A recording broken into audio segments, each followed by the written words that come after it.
हाँ जी, ये question number है 13 NCERT 9th class, work and energy. ठीक है।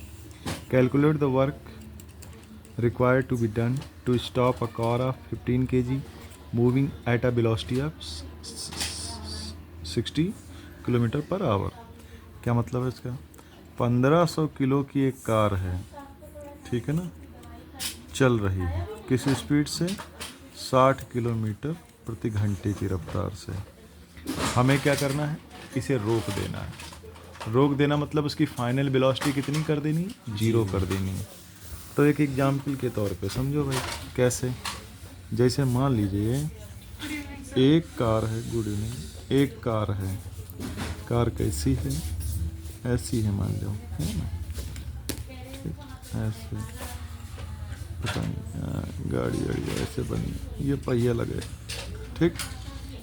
शुरुआत में जो स्पीड है वो कितनी है? 60 किलोमीटर प्रति घंटा की रफ्तार से जा रही है, ठीक है ना बेटा।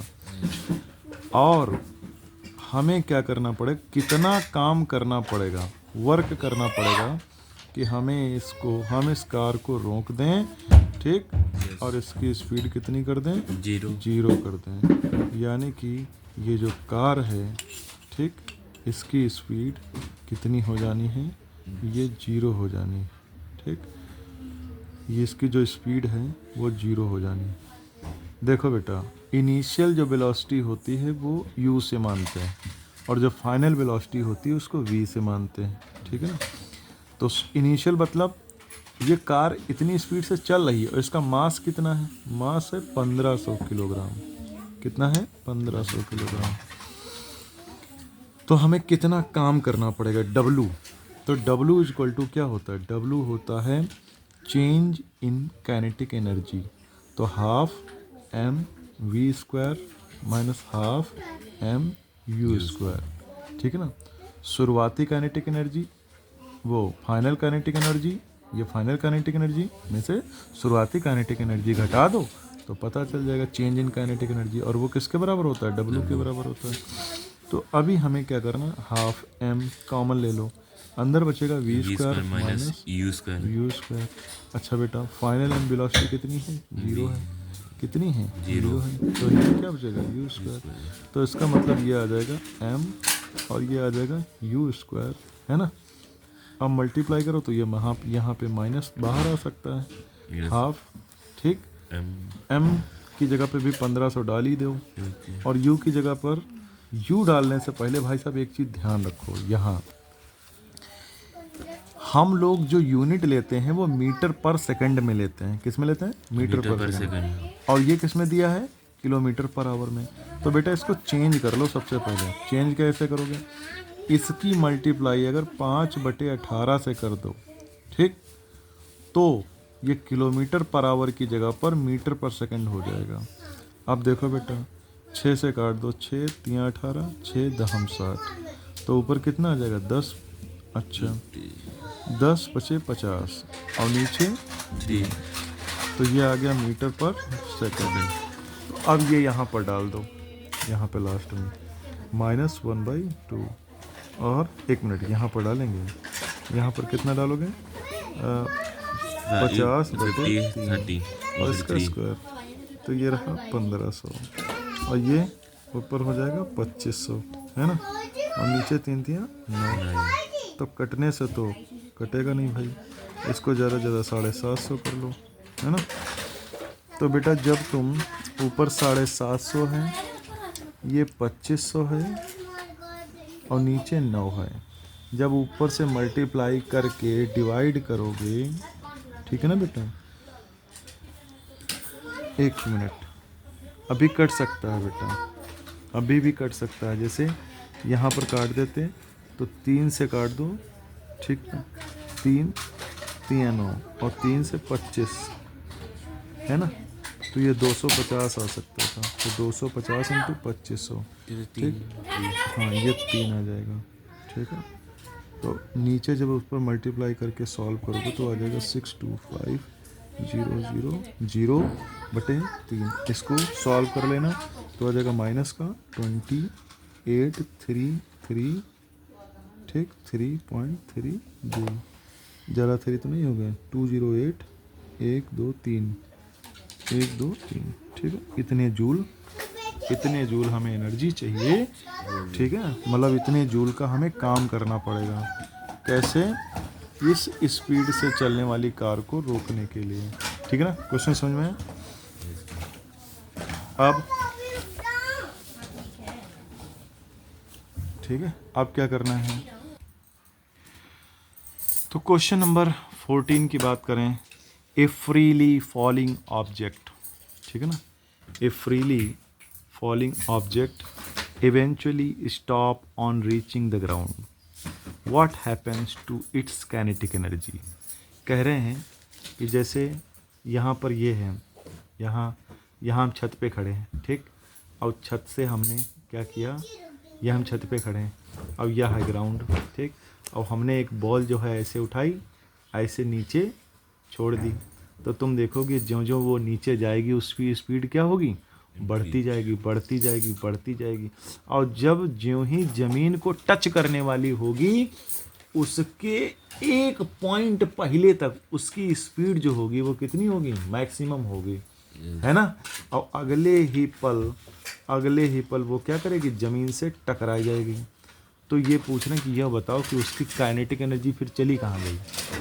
कहते हैं कि ऊर्जा जो एनर्जी है या ना तो नष्ट की जा सकती ना पैदा की जा सकती। तो ठीक है सर, यहाँ पर इसके जब काइनेटिक एनर्जी मैक्सिमम थी तो वो चली कहाँ गई, ठीक है ना।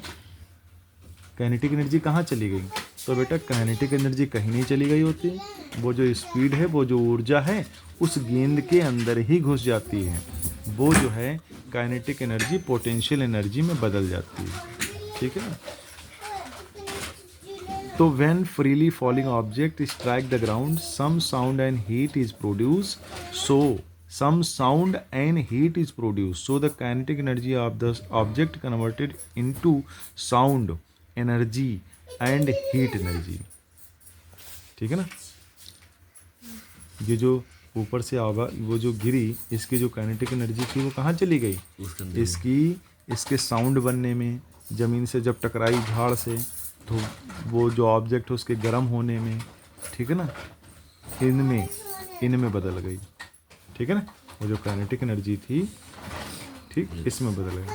अच्छा अगर ना बदलती तो क्या, तो ये जो गेंद है ये तो भागती ही रहती ज़मीन फाड़ के नीचे, है ना। तो काइनेटिक एनर्जी जब तक रहेगी वो चीज़ मूव ही करती रहेगी। अब एनर्जी एकदम क्या हो गई, इस ज़मीन से टकराई तो आवाज़ आई, ठीक, गर्मी आई, ठीक है, sound energy and heat energy बदल गई। आगे देखो, कहते हैं a battery lights a bulb, describe the energy change involve in the process. Battery light जो होती है, battery light a bulb, describe the energy change involve in the process. कैसे एनर्जी चेंज होती है? देखो बैटरी के अंदर कौन सी एनर्जी होती है, केमिकल एनर्जी। और केमिकल एनर्जी चेंज होती है किसमें, लाइट एनर्जी में, ठीक है ना। मतलब वो जो इलेक्ट्रिक एनर्जी में चेंज होती है, केमिकल एनर्जी इलेक्ट्रिक एनर्जी में चेंज होती है। कैसे? तो a battery contain chemicals and supplies electrical energy, so a battery converted chemical energy into electrical energy. In a electrical bulb, the electrical energy is first converted into heat energy. This heat energy causes the filament of bulb to become white hot and produce light energy. Thus the energy change are chemical energy सबसे पहले electrical energy में बदलती है, और electrical energy बदलती है heat energy में, और हीट एनर्जी बदलती है लाइट एनर्जी में। पहले हमने बैटरी को बल्ब से जोड़ा तो सबसे पहले बैटरी से जो केमिकल एनर्जी थी बदल गई किसमें, इलेक्ट्रिकल एनर्जी में। वो करंट बन करके दौड़ गया। अब बल्ब के अंदर वो जो फिलामेंट होता है जो जलता है लाल लाल, ठीक, उसने उसको गर्म कर दिया जाके। तो जब बहुत ज़्यादा गर्म हो गया, तो जब बहुत ज़्यादा गर्म हो जाती है कोई चीज़ तो उससे क्या निकलती है, लाइट निकलती है। तो ऐसे लाइट एनर्जी बनी रही, ठीक है। अब हम बात करते हैं क्वेश्चन नंबर 16 की। क्वेश्चन नंबर 16 क्या कहता है, What are the various energy transformation that occur when you are riding a bicycle? What are the various energy transformation that occur when you are riding a bicycle? क्या होता है, किस किस तरीके की एनर्जी ट्रांसफॉर्मेशन होता है जब हम साइकिल चलाते हैं? तो in case of riding bicycle, the muscular energy is converted into the kinetic energy. जो मस्कुलर एनर्जी है वो किस में बदलती है? काइनेटिक एनर्जी में ऑफ द बाइसिकल। ठीक है ना, मस्कुलर जो हमारे पैरों की ताकत वह क्या है? मस्कुलर एनर्जी है, और वो किस में बदल गई? साइकिल की काइनेटिक एनर्जी में। तो साइकिल भाग रही है। बहुत सिंपल सा है। Does the transfer of energy take place when you push a huge rock with all your might and fail to move it? Where is the energy you spend going? Does the transfer of energy, क्या energy का transfer take place जगह ले सकता है when you push a huge rock with all your might and fail to move it? Where is the energy you spend going? जब तुम किसी rock को क्या करते हो? पुश करते हो। Then the rock also exert a large force on us. According to Newton's third law of motion, the muscular energy spent by us in the process is used to oppose the huge force acting on us due to the rock. इनके कहने का मतलब है जब तुम किसी बड़े पत्थर पे ताकत लगाओगे तो तुम ताकत लगा तो रहे हो, पर वो पत्थर हिला हिला नहीं है, वो पत्थर में कुछ हुआ नहीं है। तो क्या मतलब है? वो तुम्हारी एनर्जी फिर कहाँ गई? कौन पी गया? तो ये कह रहे हैं कि ऐसा है कि जब तुम किसी बड़े रॉक में अपनी फोर्स लगाते हो तो न्यूटन थर्ड लॉ कहता है कि जितनी फोर्स तुम लगा रहे हो उतनी फोर्स वो रॉक या दीवार भी लगाता है तुम पे। तो उसको न्यूट्रलाइज करने में तुम्हारी ताकत खर्च हो गई। समझ में आई बात? जब तुम्हारी ताकत उसकी ताकत से बड़ी हो जाएगी तो तुम क्या करोगे? जब धक्का लगाओगे तो वो दीवार या रॉक वो लुढ़क जाएगी। ठीक है ना? जब तक नहीं लुढ़क रहे, इसका मतलब ये हुआ ये इधर से और ये इधर से धक्का लगा रहे हैं। ठीक, अब इस उंगली ने इस उंगली पर मान लो 10 न्यूटन का फोर्स लगाया, इसके बाद 10 न्यूटन की औकात थी। ठीक, तो इसने 10 न्यूटन इसको दे करके बराबर कर दिया। अब मान लो इसकी खुद में 15 न्यूटन है, इस वाली उंगली की 15 न्यूटन है और हमने 16 न्यूटन का फोर्स लगा लिया, तो 15 तो ये खर्च कर देंगे इसको बैलेंस करने के लिए, जब लेकिन ये हमारा 1 न्यूटन फालतू बचेगा, फिर उसी 1 न्यूटन से ये लुढ़क जाएंगे इधर। ठीक है,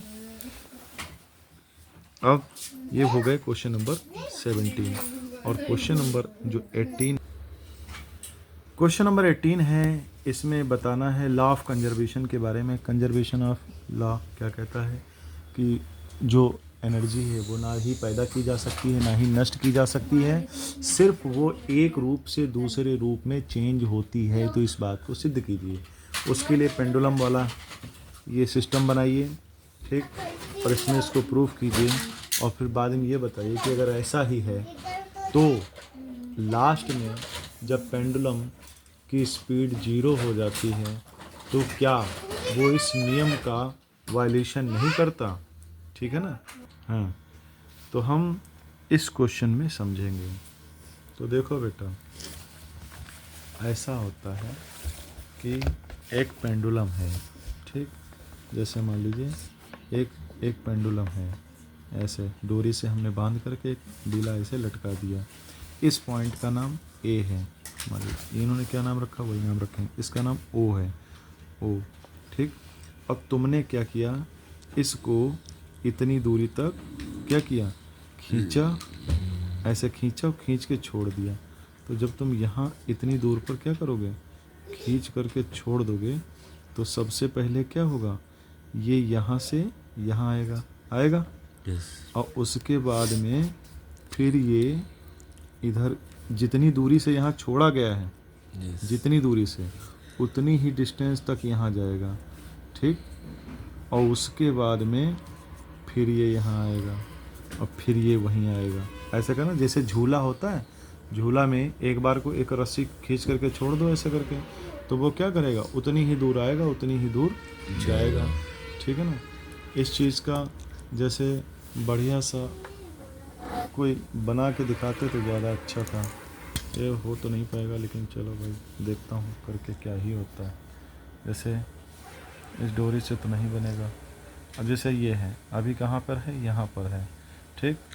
और उसके बाद हम इतना खींच के छोड़ दें, तो इतना खींच के छोड़ दें तो देखो दोनों साइड में क्या होता है, वो यहाँ से आता है इधर और इधर यहाँ तक जाता है, फिर ये ऐसे यहाँ इतना खींचा, फिर उसके बाद यहाँ तक आया, फिर उसके बाद इतना मैक्सिमम इधर गया, फिर यहाँ आया, फिर यहाँ गया, फिर यहाँ आया, फिर यहाँ आया, ऐसे करता रहता है। तो देखो जब ये डोरी ऐसे थी, जब तुमने इसको खींच करके इतना छोड़ा था तो ज़मीन से जितनी ऊंचाई पर गया वहाँ पर क्या हो गई, उसमें पोटेंशियल एनर्जी आ गई, ठीक है ना। उसमें क्या आ गई, पोटेंशियल एनर्जी आ गई। फिर जब तुम इसको छोड़ दोगे तो ये पोटेंशियल एनर्जी धीरे धीरे धीरे धीरे किस में बदलने चालू हो जाएगी, काइनेटिक एनर्जी में। और यहाँ इस पॉइंट पर आकर के उसकी सारी पोटेंशियल एनर्जी काइनेटिक एनर्जी में बदल जाएगी, ठीक है। उसकी सारी kinetic potential energy kinetic energy में बदल जाएगी, ठीक। उसके बाद यहाँ से जब यहाँ पे सारी पोटेंशियल एनर्जी यहाँ काइनेटिक एनर्जी में बदल जाएगी तो यहाँ पे रुकेगी नहीं, वो फिर यहाँ से आगे चली जाएगी। क्यों, क्योंकि इनर्शिया है ना, इनर्शिया एक शब्द होता है, inertia of rest, inertia of motion. Inertia of motion के कारण वो आगे भी जाना कोशिश करेगा, क्योंकि वो किस पोजीशन में, मोशन में है, तो वो मोशन में रहना चाहेगा तो वो आगे भी जाना चाहेगा, ठीक है ना। तो यहाँ से ये जो बॉल है वो यहाँ आएगी, यहाँ से यहाँ पहुँचेगी, तो यहाँ पर जो होगी पोटेंशियल एनर्जी होगी, पोटेंशियल एनर्जी धीरे धीरे खर्च होगी, यहाँ पे वो काइनेटिक एनर्जी में बदल जाएगी, और काइनेटिक एनर्जी यहाँ पे मैक्सिमम होगी, फिर काइनेटिक एनर्जी चेंज होती होती किस में बदलेगी, यहाँ पर फिर पोटेंशियल एनर्जी में बदल जाएगी। तो ये काम चलता रहेगा, यहाँ पे काइनेटिक एनर्जी में और यहाँ पर पोटेंशियल एनर्जी। पोटेंशियल एनर्जी से फिर जब बॉल नीचे जाएगा तो धीरे धीरे खर्च होते होते होते पोटेंशियल एनर्जी चेंज होती चली जाएगी काइनेटिक एनर्जी में। तो अगर ऐसा ही है, यहाँ तक पोटेंशियल एनर्जी, फिर यहाँ काइनेटिक एनर्जी, फिर यहाँ पोटेंशियल एनर्जी, फिर यहाँ काइनेटिक एनर्जी, अगर ऐसा ही है तो ये बॉल कभी रुकनी ही नहीं चाहिए थी, लेकिन ये बॉल रुक जाती है, ठीक। तो इसका मतलब कहीं ना कहीं पंगा है, गड़बड़ है। तो गड़बड़ बेटा ये है कि ये जो बॉल है, ये जो हवा में तैरती है, तो ऐसा तो है नहीं कि इसे कोई रोकता नहीं। इसे कौन रोकता है, इसे रोकते ही हवा, ठीक है ना, हवा रोकती है। हवा में फ्रैक्शन होता है, उसके कारण इसकी एनर्जी धीरे धीरे खर्च होती चली जाती है। और तो वो जो हवा में ये जो फ्रैक्शन है, ठीक है ना, उसके कारण इसकी एनर्जी लगातार डिक्रीज होती जाती है और लास्ट में ये रुक जाता है। तो हम कहेंगे कि 10 the energy of pendulum, 10 the energy of set हो जा the energy of pendulum is transferred to the atmosphere, so the energy being transferred, that is converted from the one form to another, so no violation of law of conservation of energy take place, ठीक है। तो ये रहा question.